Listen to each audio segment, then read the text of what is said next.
அதனாலதான் பாருங்க, அவருடைய வல்லமையை பிரதானமாய் நாம் தியானிக்க வேணும். நம்ம நினைச்சிடக்கூடாது நம்ம லைஃப்ல இல்லாததுனால அது நமக்கு கிடைக்கவே கிடைக்காது, இல்லவே இல்லை அப்படி நினைச்சிடவே கூடாது. பாருங்க,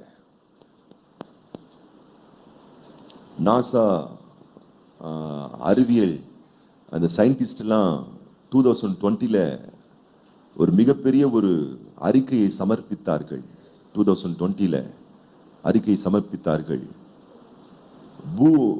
பூலோகங்கள், கோள்கள், எத்தனையோ கோள்கள் இருக்கிறது, கிரகங்கள் இருக்கிறது.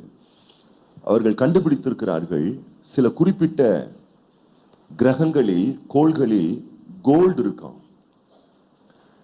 ஆச்சரியமா இருக்கு. சொல்றாங்க அந்த கோல்டு நீங்க பாத்தீங்கன்னா அவங்க சொல்றாங்க, இந்த பூமியில் வாழக்கூடிய 780 கோடி மக்கள், உலகத்தினுடைய மக்கள் தொகை சொல்றாங்க 780, இத்தனை கோடி மக்களையும் செல்வந்தர்கள் ஆக்கக்கூடிய செல்வங்கள் கோள்களிலே இருக்கிறதா.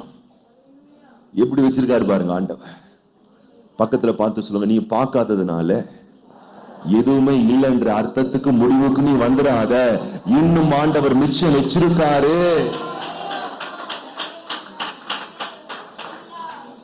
ஆண்டவர் இன்னும் நிறைய வச்சிருக்காரு, ஏராளமா வச்சிருக்காரு. நீங்க ஜஸ்ட் கூகுள்ல போயிட்டு இதை நீங்க சர்ச் பண்ணலாம்.